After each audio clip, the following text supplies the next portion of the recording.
Mais c'est surtout pas Mukwege. Ne m'impressionnez pas pour le prix Nobel, ça ne m'impressionne pas du tout, même pas un peu. On sait comment ça se fabrique dans les couloirs des Nations Unies. Le prix Nobel, ça se négocie, ça s'achète, ça se marchande.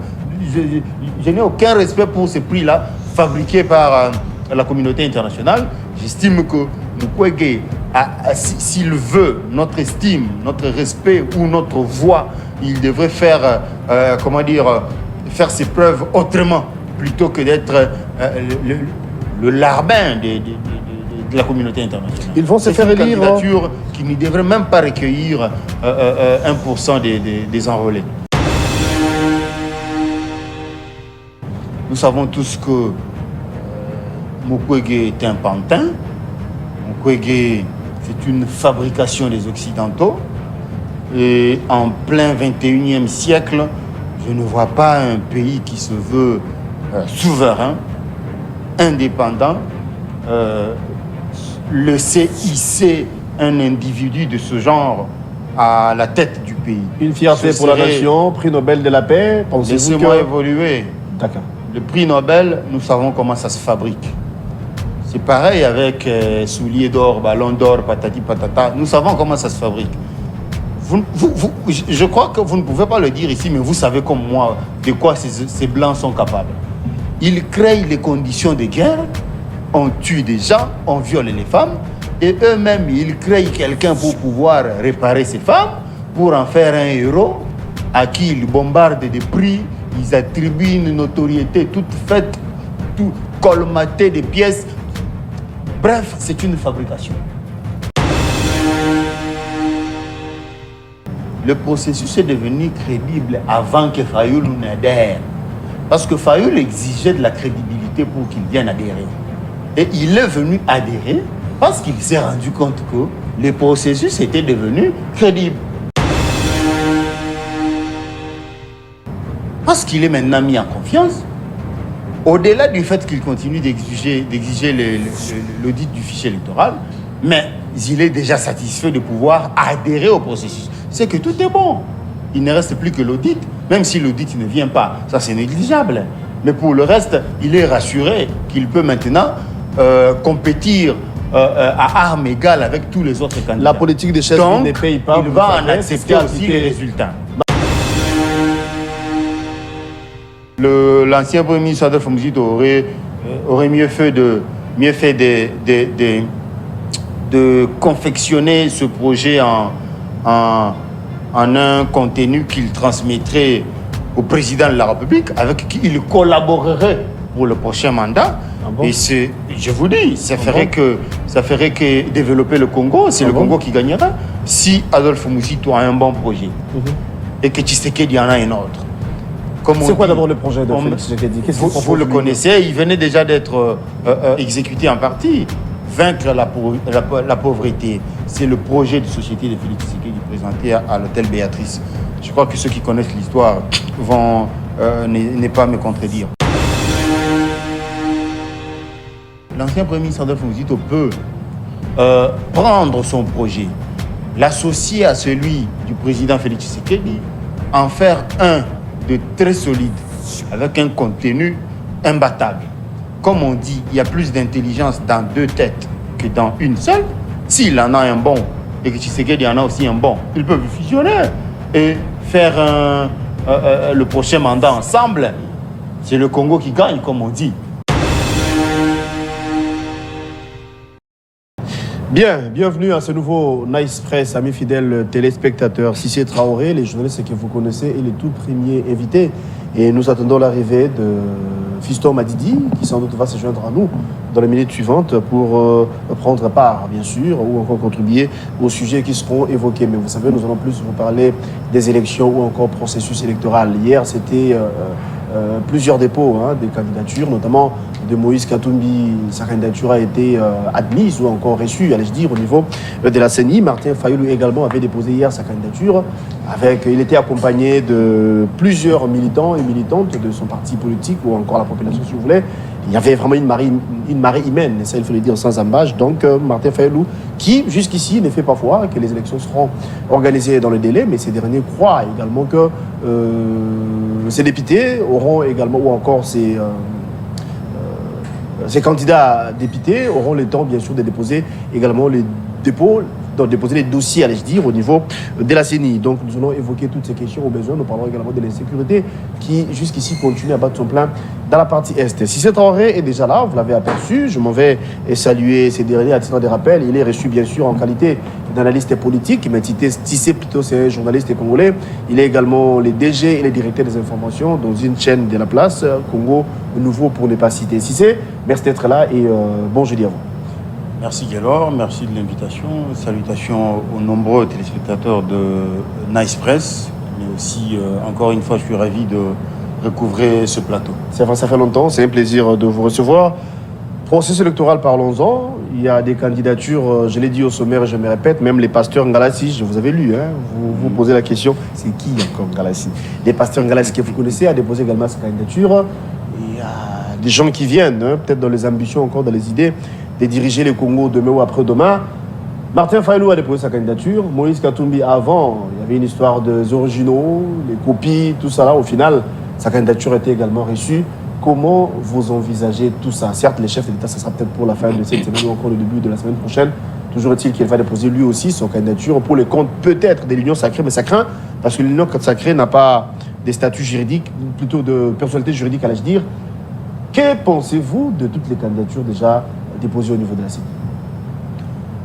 Bon, c'est vrai que la multitude des candidatures dénote de l'adhésion, n'est-ce pas, des différents leaders d'opinion au processus électoral, ce qui sous-entend son caractère inclusif, parce que vous vous rendrez compte que même les plus réticents ont fini par rejoindre le processus après avoir, je vais dire, obtenu des assurances comme quoi le processus sera équitable, transparent. Ça, c'est vous qui le dites. Hein.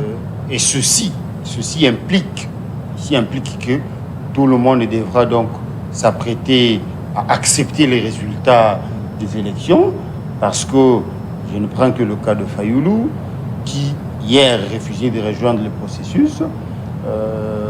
Chose faite aujourd'hui, et je me dis que si Fayulu a rejoint le processus aujourd'hui, c'est justement parce qu'il s'est rendu compte de sa transparence et, n'est-ce pas, de son inclusivité. Ce n'est pas Séraphénie Fayulu, en tout cas. Et par conséquent, il devra être prêt à en accepter aussi les résultats. Donc, ce qu'a fait Fayulu, c'est une façon de nous garantir qu'après la publication des résultats, il n'y aura pas contestation, il n'y aura pas de trouble et qu'il ne tiendra pas un discours des mauvais perdants, comme pour dire... Mais qui vous dit qu'il va perdre? C'est ça aussi. Qui vous dit qu'il sera les perdants? Je ne dis pas qu'il sera les perdants. Voilà. Je suis en train de supposer qu'il acceptera les résultats. Il ne tiendra pas les discours. Mais non, ce n'est pas ça la logique, cher Cissé. Mais c'est vrai, déposer la candidature... Le fait pour lui d'avoir changé d'avis, ça implique que ces exigences ont été rencontrées. Et ces exigences, toi et moi, nous les connaissons. C'était des exigences de clarté, de transparence, et ainsi de suite. Donc, nous pouvons dire que ces exigences ont été rencontrées. Fayulu continue à exiger l'audit du fichier. Mais c'est sans succès jusqu'ici. Mais s'il a adhéré, ça veut dire qu'il y a une partie des exigences qui ont été rencontrées. Et que ces parties-là l'ont mis en confiance. Parce qu'il est maintenant mis en confiance, au-delà du fait qu'il continue d'exiger l'audit du fichier électoral, mais il est déjà satisfait de pouvoir adhérer au processus. C'est que tout est bon. Il ne reste plus que l'audit, même si l'audit ne vient pas. Ça, c'est négligeable. Mais pour le reste, il est rassuré qu'il peut maintenant compétir à armes égales avec tous les autres candidats. La politique des chefs ne paye pas. Il va en accepter aussi les résultats. Martin Fayulu, en évitant de laisser un vide, en tout cas, comme j'ai dit, je me répète que la politique des chaises vides ne paye pas, c'est ce qu'il a fait. Mais quand Fayulu pense que ça serait encore possible au-delà pour ces siens de déposer leur candidature, pensez-vous que ça peut être possible? C'est vrai que ça, c'est de l'apanage de la centrale électorale, parce que c'est elle qui décide de pondre le calendrier, de fixer les délais, campagne, enrôlement, patati patata. C'est donc la compétence de la centrale électorale de dire si oui ou non il est possible de pouvoir faire une rallonge pour enrôler des potentiels candidats, de les idées. Mais cependant, moi je note que toutes les ouvertures que la CENI a faites témoignent que celle-ci est, de bonne foi. La CENI a aujourd'hui enregistré la candidature de Moïse Katumbi, alors qu'avant que la CENI ne l'enregistre, on a prêté à cette CENI des intentions, simplement parce qu'elle avait demandé des originaux. Maintenant que les originaux sont venus, la CENI a enregistré la candidature. Est-ce que cette exigence a été faite seulement chez Katumbi ou bien chez tous les candidats? Laissez-moi évoluer. D'accord. Je rappelle seulement que lorsqu'on a demandé des originaux, les gens ont prêté à la CENI des intentions, comme quoi elle voudrait esquiver la candidature de Katumbi. Et maintenant que les originaux ont été apportés à la CENI, celle-ci a enregistré la candidature, la CENI est devenue saine ou sainte. Il n'y a plus de problème, plus de microbes. Donc, dans la même logique que la CENI a fait les ouvertures pour certains candidats qui ont accepté de rejoindre le processus, je me dis qu'elle-même, en tant que technicien électoral, elle va juger du timing ou de l'ouverture qu'il faudra faire pour Fayoulou, pour ses candidats à la législative nationale et peut-être aux législatives provinciales. Donc, ça sera à la CENI de juger, mais cependant, je précise aussi que ça pourrait passer pour 2 poids 2 mesures au vu de certaines candidatures qui ont été... y compris parce que lui, il s'est plaît également dans le même sens. Hein, oui. Mais justement, admettez que l'on accorde ça à Fayoulou. Que diraient les autres candidats qui, eux, ont connu carrément le même problème? Le FCC, que dira-t-il? Et ainsi de suite. Donc je crois que pour ne pas ouvrir la boîte à Pandore, il faut s'arrêter là. Fayoulou a lui-même donné un argument lorsqu'il a déposé sa candidature, comme quoi être président, il ne faut pas forcément avoir des députés, vous pouvez dissoudre l'Assemblée, vous pouvez patati patata. Il a donné toutes les raisons qu'il pouvait avancer, mais on se dit que parce qu'il est conscient qu'il peut compétir et devenir président de la République sans un seul parlementaire, tant mieux qu'on le laisse compétir en tant que tel, quand on sait déjà que l'ouverture qu'il demande pourrait engendrer d'autres conséquences. Il y a des candidats qui vont s'en plaindre, qui pourraient dire qu'il y a eu 2 poids 2 mesures. Donc, si on en restait là, ça serait mieux pour lui. Alors, vous avez dit tantôt que la CENI est sainte aujourd'hui, ça c'est vous, ce sont vos propos plutôt. Est-ce qu'on peut dire à nos jours que Fayoulou a crédibilisé les processus? Du fait qu'il rejoint les processus en question, est-ce que c'est Fayoulou qui rend les processus aujourd'hui crédibles? La réponse à cette question est toute claire. Le processus est devenu crédible avant que Fayoulou n'adhère. Parce que Fayoulou exigeait de la crédibilité pour qu'il vienne adhérer. Et il est venu adhérer parce qu'il s'est rendu compte que le processus était devenu crédible. Donc, la logique est tout à fait claire que ce n'est pas lui qui vient crédibiliser. Il est venu parce qu'il s'est rendu compte que c'était devenu crédible. Donc, Fayoulou vient pour adhérer dans un processus électoral déjà crédible. Parce que s'il n'était pas devenu crédible, Fayoulou ne viendrait pas. Il ne viendrait pas. Trop sûr de lui. Ce n'est pas lui qui vient crédibiliser le processus. Oui, trop sûr de lui. En déposant sa candidature, il y avait une Marie-Mène, j'avais dit au sommaire, je me répète, il y a des signes qui ne trompent pas. Ça prouve à suffisance que Fayoulou garde encore ces flambeaux de drainer la masse derrière. C'est vrai que la marée humaine, l'adhésion populaire est un indice. L'un des indices. Pas l'indice principal, mais l'un des indices qui peut témoigner de la proximité, de l'attachement entre un leader et le peuple. Mais nous savons tous aussi que ce que nous avons vu hier sur les boulevards n'était qu'une infime et insignifiante partie du peuple congolais. Une infime et insignifiante partie du peuple congolais. Alors, ce n'est pas cette portion-là qu'on a vécue hier qui pourrait nous permettre de faire des projections dans le sens de lui reconnaître un pourcentage considérable dans la course électorale présidentielle. Je ne crois pas que ce soit suffisant pour nous le permettre. Mais seulement, s'il faut parler d'adhésion, nous avons vu ce que Félix Tshisekedi a fait à Lubumbashi, à Kolwezi, Il est le président de la République, Donc, ça il faut le dire, ça il faut le reconnaître. Oui, mais ce n'est pas parce qu'il est président de la République qu'on doit l'aimer. Non, on l'aime s'il travaille bien. La preuve, Kabila était impopulaire. Il était président de la République. Donc, Kabila quand vous dites... Kabila Laissez-moi évoluer. Quand vous dites... Il n'a jamais été. Mais parce que moi, j'ai donné un argument. Vous m'avez opposé comme argument, il est le président de la République. Voilà. Mais je vous ai rappelé que ce n'est pas parce qu'on est président de la République qu'on doit vous aimer. Je vous ai donné la preuve de Kabila. Non, il n'a jamais été impopulaire lui aussi. Mais c'est moi qui vous le dis. Et vous le Heureusement, savez. Non. Vous le savez. Non. Kabila a été impopulaire alors qu'il était président de la République. Donc, être président de la République n'est pas un argument pour être populaire. Si Tshisekedi est populaire aujourd'hui, c'est du fait des résultats qu'il lui donne en étant à la tête du pays. Ce n'est pas parce qu'il est président de la République. Vous pouvez être président, mais il y en a qui continuent à ne pas l'aimer aujourd'hui. Mais c'est vrai qu'ils sont minoritaires. Mais sinon, il y en a. Ah bon? Donc, vous comprenez que la marée humaine n'est pas forcément un indice, n'est pas le seul indice qui puisse nous permettre d'établir des sondages. Mais c'est clair que ce que Tshisekedi a fait à Kasumbalé, ça était 100 fois plus que ce que j'ai vu hier sur Boulevard du 30 juin. Moi, j'ai fait ça chez moi aussi, en Galiema. Donc, il faut dire que ce qui a été fait hier sur Boulevard du 30 juin, moi, j'ai fait ça en Galiema. Par conséquent, je trouve que Si c'est Traoré. je ne peux pas dire qu'on soit dans la même trempe. Si c'est Traoré.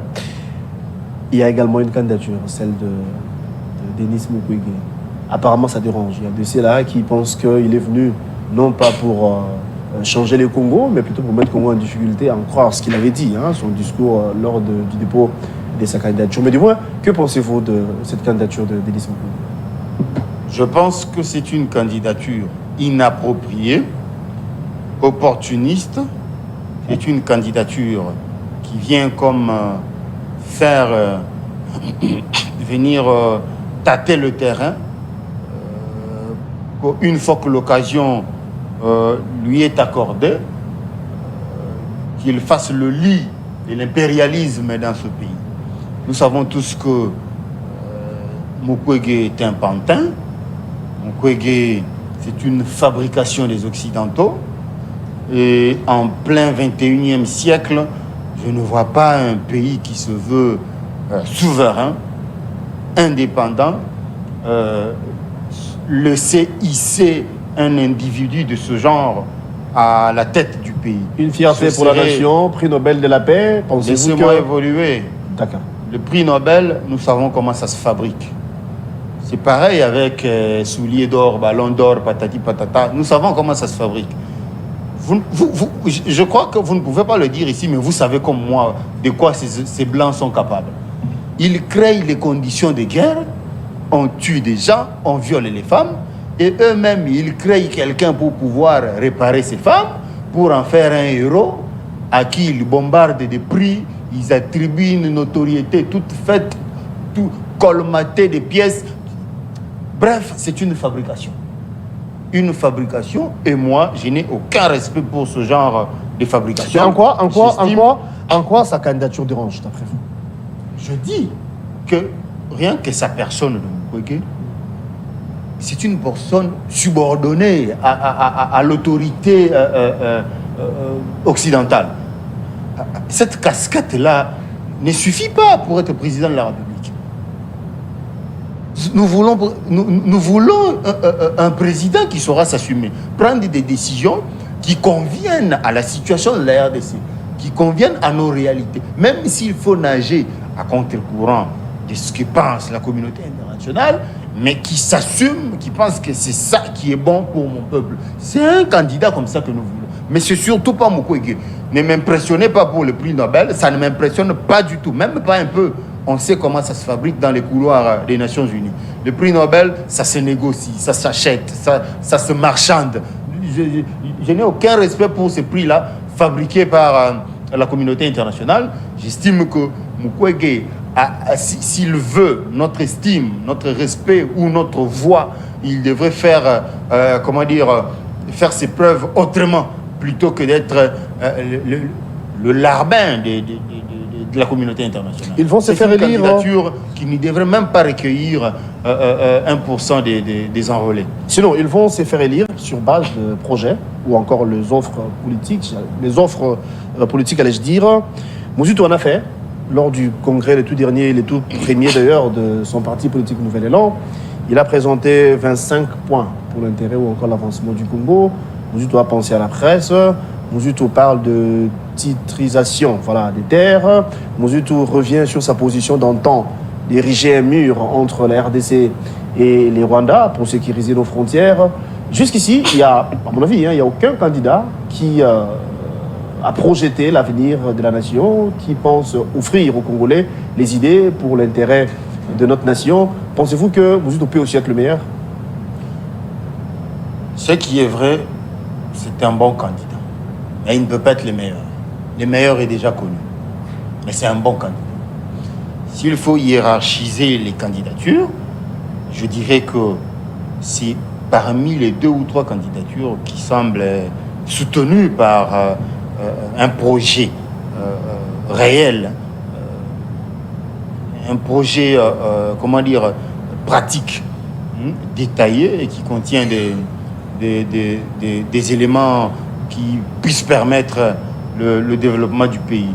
Mais cependant, on ne peut pas prétendre que l'ancien Premier ministre Adolphe Muzito puisse battre Tshisekedi. Ça, c'est de l'utopie.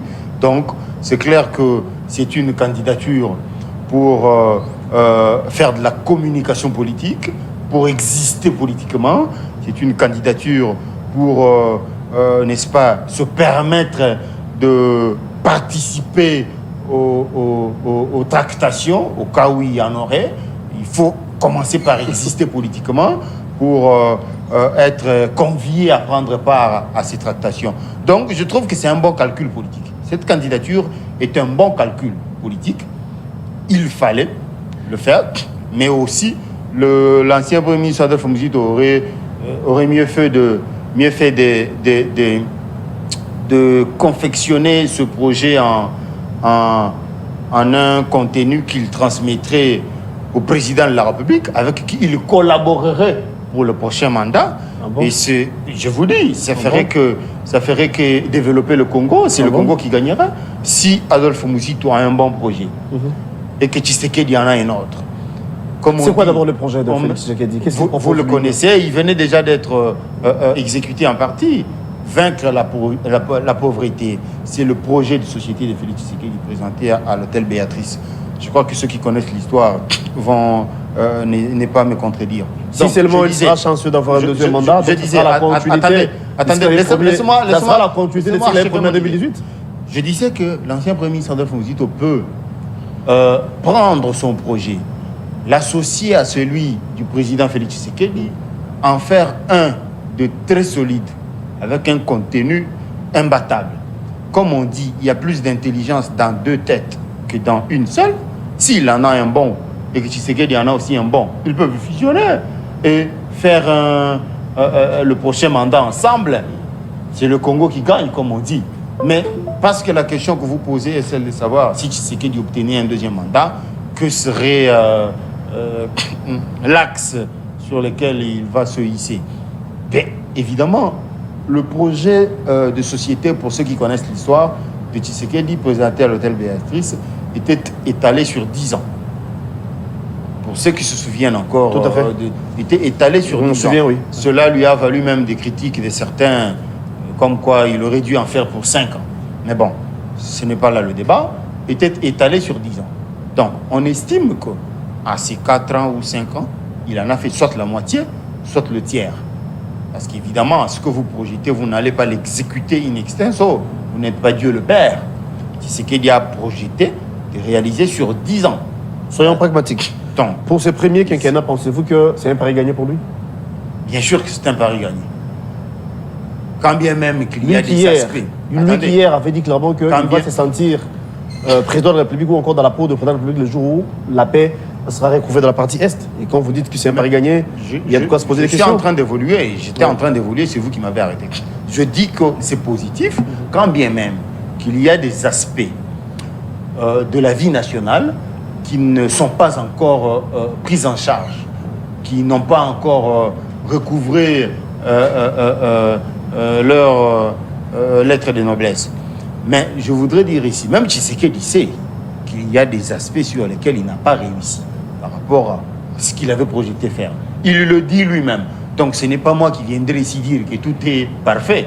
Parce que lui-même, il reconnaît qu'il y a des aspects sur lesquels les résultats ne l'ont pas satisfait. Si c'est le cas, en quoi ou encore pourquoi vous parlez d'un pari qui est gagné? Pari gagné pour, par exemple, il y a une arme lourde, l'arme à destruction massive, c'est la gratuité de l'enseignement.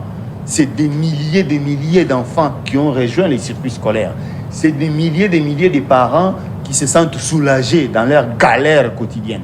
C'est des milliers de familles.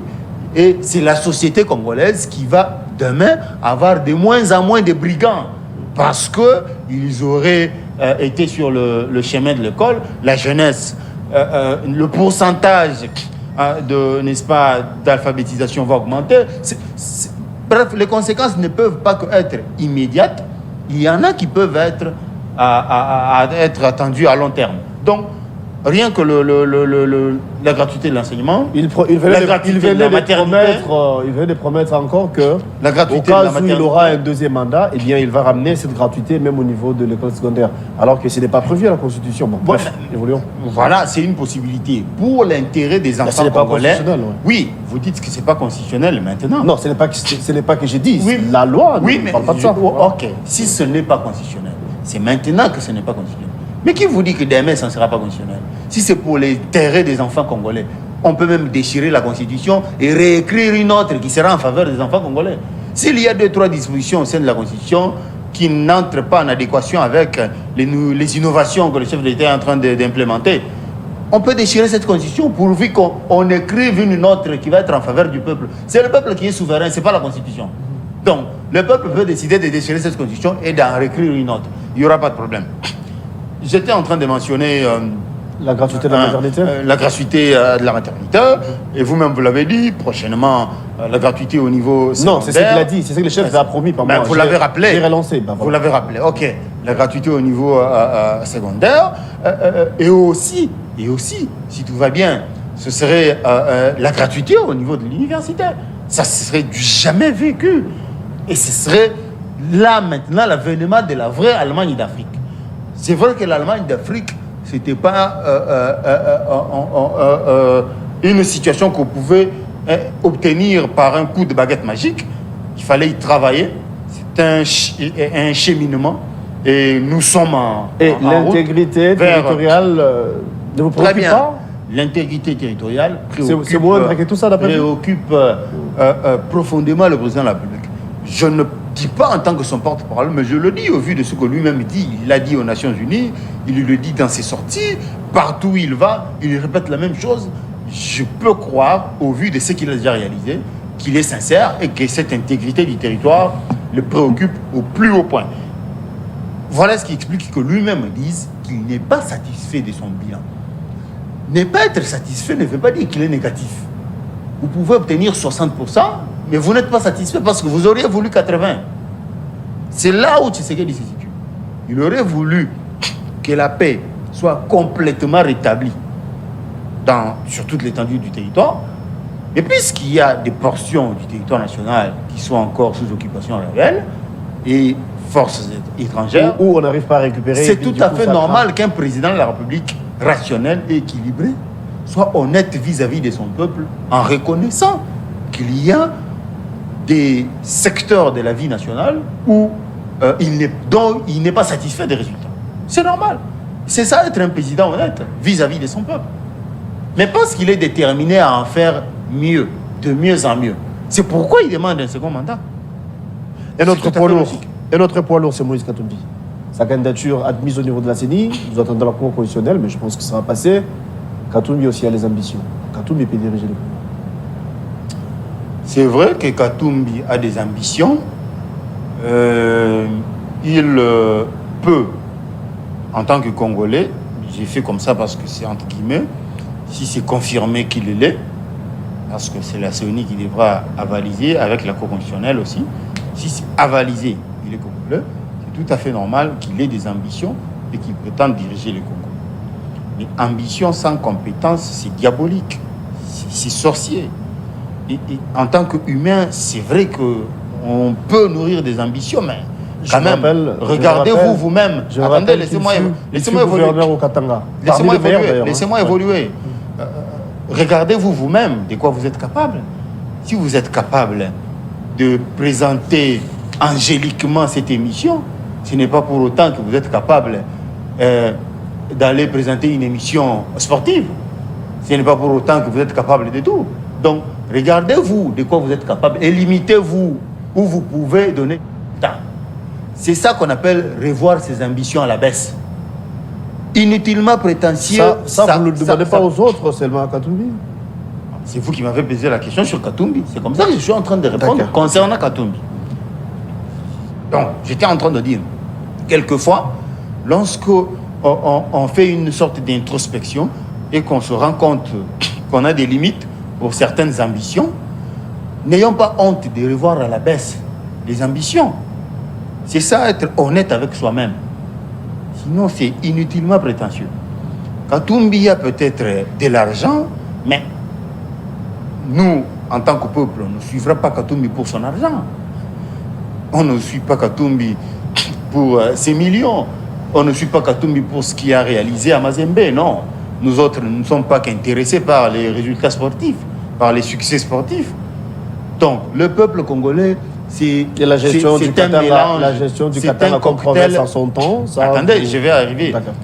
La gestion, le peuple, c'est tout un cocktail de désirs, d'envie, de souhaits. Il y en a qui veulent que seulement que les léopards gagnent une Coupe d'Afrique et du coup, ils vont accorder leur ticket à Fachi. Il y en a qui voudraient seulement que les FRDC déloge. Donc, il y a tellement d'envie dans les chefs des Congolais que les seuls résultats, le seul succès sportif de Katumbi ne suffit pas. Puisque vous parlez de sa gestion de la province du Grand Katanga, oui. Je ne sais pas, dites-moi dans la vie de Katumbi, au-delà de Mazembe, quelle est son entreprise à lui? Sa propre entreprise, bâtie de ses forts à lui, ses propres mains, qui a aujourd'hui engrangé du succès.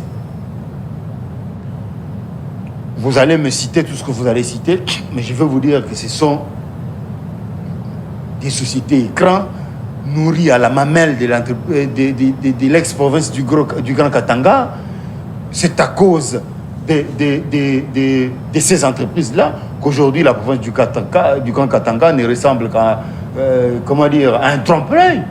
On nous a miroité comme quoi il était le meilleur gouverneur, mais écoutez, pour ceux qui fréquentaient le Lubumbashi, ils ont senti la différence avec lorsque Kiaboula est venu et lorsque les autres, Masuka et les autres, ont hérité du découpage. On a senti ce que c'est que la différence qu'il y avait de ce que Katumbi faisait du Grand Katanga. Non, Katumbi, vous avez si bien dit. Katumbi, vous parlez du Grand Katanga. Et les autres, il y a eu des démembrements. Donc, il y a eu des démembrements, comme vous avez dit. Donc, il y a déjà une France. Mais sinon, vous dites que Katumbi n'a pas assez d'expérience, ça si vous le dites, parce que question ou encore rapport avec l'expérience. Même en termes de réseau, je vous dis ici, ses propres entreprises, s'il vous plaît, au Katanga là-bas, à l'entame de cette émission, ont accaparé tous les marchés publics à l'époque où il était gouverneur, tout, même des petits marchés où on livre du sable et des caillasses, c'était ces entreprises à lui. Et c'est quelqu'un comme ça que vous qualifiez d'être un bon manager qui a réussi. Il a réussi par la mafia. Il a réussi par la mafia qu'il avait lui-même institutionnalisé dans le Grand Katanga. Tout le monde le sait. Il y a des documents qui ont été rendus publics. On a tous lu. Même les Mouyambo, à l'époque, quand ils s'opposaient à lui, ils nous ont rendu public des documents très sensibles.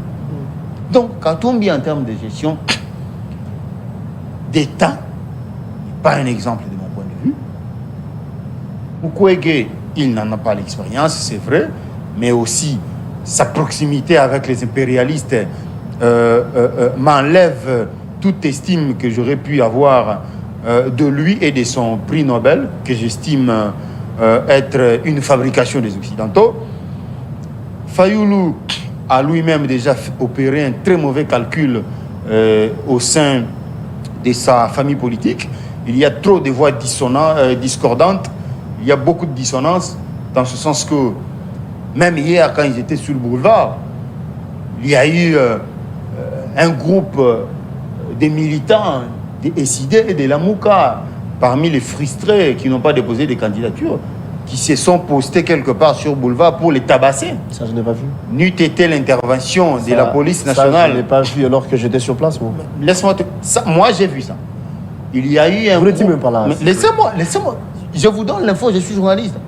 Il y a eu un groupe de militants décidés et de la Mouka qui étaient sur le boulevard, postés quelque part là, pour pouvoir attendre la foule que Fayoulou a menée vers la CENI pour en découdre avec elle. Parce que d'après eux, il ne devait pas déposer sa candidature et il ne fallait pas le soutenir. Comme il y en avait une portion, c'est de la Mouka qui l'a soutenu, alors cette autre portion des mécontents s'est décidé d'en venir aux mains pour en découdre. Heureusement que la police nationale congolaise était prévoyante, a fini par repérer les groupes embusqués quelque part sur le boulevard jusqu'à les mettre hors d'état de nuire. Ça, c'est information Médine Cissé, parce que moi j'étais là, je n'ai jamais entendu, je n'ai jamais vu. Je te dis, vérifie. Sinon, c'est encore incertain, hein, parce que sinon, parce qu'on n'a pas vu ça. Alors, on va prendre la dernière question, c'est déjà la fin également, mais il faut savoir qu'il nous reste un peu de minutes. L'insécurité. M23 continue à gagner du terrain, alors que le chef de l'État avait promis, il avait dit en son temps qu'il va se sentir président de la République lorsqu'il y aura la paix à l'Est. Vous avez dit tantôt que c'est un pari gagné pour son mandat, c'est votre point de vue. Qu'est-ce qui fait que Kinshasa n'arrive toujours pas à maîtriser ces malfrats, le M23, alors que nous avons une armée qui est aussi puissante? Au-delà de ça, l'EAC, la force de l'EAC est là, sur place, mais il n'y a pas de résultats escomptés. C'est vrai que en matière, la question sécuritaire est très très sensible. Je n'ai pas la prétention d'estimer, détenir la formule magique pour pouvoir décanter la situation de l'Est. Chaque fois que je suis appelé à m'exprimer sur cette question, je prends du recul et je prends pour, témoin de l'ancien président de la République, Joseph Kabila, général de son État, a été par mesure de nous rétablir la paix dans l'Est du pays, 18 ans durant. Avec Kabila, on ne parlait plus de M23. Pardon ? Avec Kabila, on ne parlait plus de M23. L'insécurité n'était pas que M23. L'insécurité, c'est beaucoup d'autres groupes armés. Donc, ceci pour dire que la question sécuritaire est très délicate. Avant toute prise de position, avant de pouvoir se lancer et papillonner sur cette question n'importe comment, il faut prendre du recul.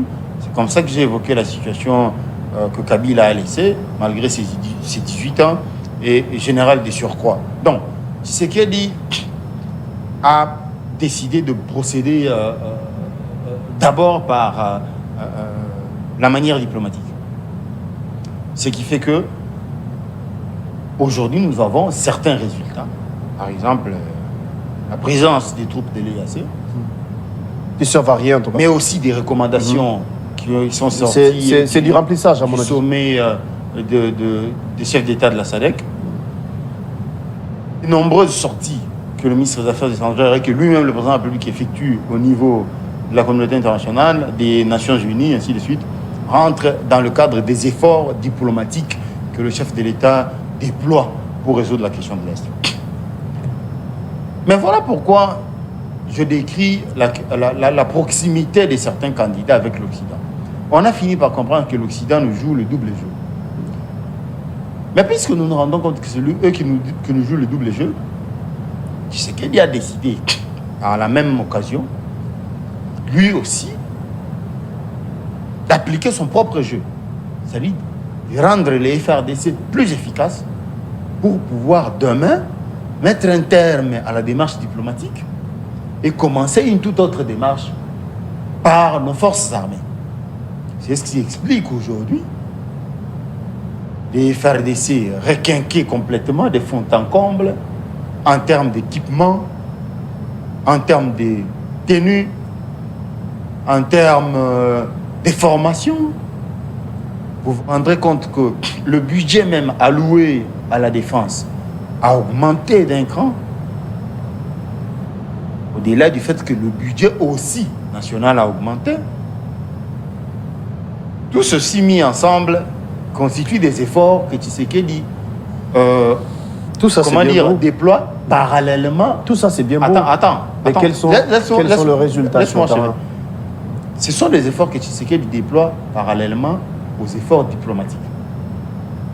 En attendant que les efforts diplomatiques donnent leurs résultats, et en même temps, on prépare les FRDC pour que demain ou après-demain, vous appreniez qu'on a décidé d'en découdre avec le M23 et l'affaire a été résolue, tous les groupes rebelles ont été matés, les autres, ADF et les autres, tout, boutés hors du territoire. Ceci ne se fera que si les FRDC sont requinqués, regaillardis. C'est là, sur cet axe-là, que Tshisekedi travaille maintenant. Vous vous rendrez compte que lorsqu'il est arrivé au pouvoir, il a cru que les FRDC avaient plus de 140 000 hommes, alors que c'était du remplissage et tout ça. Il y avait à peine moins de 100 000 hommes. Mais c'est de l'argent qui sortait par des généraux, des ministres, ainsi de suite, pour 140 000 hommes, alors qu'il n'existait.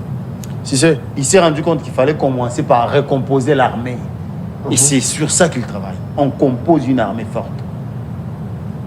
Après ça, les services de renseignement, la police, c'est là que nous allons ensuite nous décider si oui ou non il faut en découdre avec les Batomboki là-bas par la force. Nous voulons du concret, les résultats en tout cas c'est ce que nous voulons, mais sinon, que peut-on nous comprendre? L'autre fois, les chefs de l'État devant les journalistes étrangers, il avait dit que la guerre ne fait pas partie de ses vocabulaires. Il ne pense pas faire la guerre. Il y a peu, par l'entremise du VPM de l'intérieur, il y avait l'ultimatum qui était lancé aux rebelles, au M23 précisément. Ça a expiré depuis, sans succès. À en croire ces derniers, je parle du ministre Lutundula, et que si l'ultimatum prenait fin, nous étions, nous le Congo, prêts à attaquer le M23. Donc faire la guerre. Jusque-là, silence radio. Les M23 sont là et continuent à nous malmener. Que peut-on nous comprendre? Est-ce que c'est un vœu d'échec, vous rendrez compte qu'il y a eu des émissaires qui ont été dépêchés ici après cet ultimatum. Les chefs d'État de la CIA et de SADC sont sortis de leur silence pour demander l'apaisement en attendant qu'ils résolvent le problème diplomatiquement. C'est comme ça que notre armée, qui suit, n'est-ce pas, les instructions venant du gouvernement... Il n'y a que nous qui devrions suivre les instructions, nous avions non décidé. Pas le rebelle, parce qu'il y a eu les assises à Angola, à Luanda, on parle de Nairobi, les M23 ne veulent pas entendre de cette oreille. Est-ce que c'est seulement à nous, qui sommes victimes d'ailleurs, de tempérer par rapport aux demandes des autres, comme vous avez dit, et les rebelles n'arrivent pas à écouter? Il y a toujours un seuil qu'on ne devra pas dépasser. Le chef de l'État jusque-là, et dans ces seuils-là, qu'à partir de tel moment, on n'écoutera plus tel ou tel, ni les pleurs. Il faudra attendre encore qu'on puisse compter encore les morts. Ce n'est pas ça la logique. Il faut qu'on arrive à combien? Voilà pourquoi arrive à combien d'après vous? Voilà pourquoi j'ai dit ici qu'on aborde la question avec beaucoup de facilité parce qu'on est à Kinshasa ou qu'on n'est pas outillé à discuter des questions sécuritaires. Il y a beaucoup de délicatesse dedans. Il y a beaucoup de délicatesse. Ne croyez pas qu'on est content qu'il y ait des gens qui meurent. Non, on n'est pas content qu'il y ait des gens qui meurent, mais il y a, des forces, des réalités exogènes qui viennent à nous, qui s'imposent à nous, pour que nous continuions à doser un peu en attendant que l'on vide complètement la démarche diplomatique.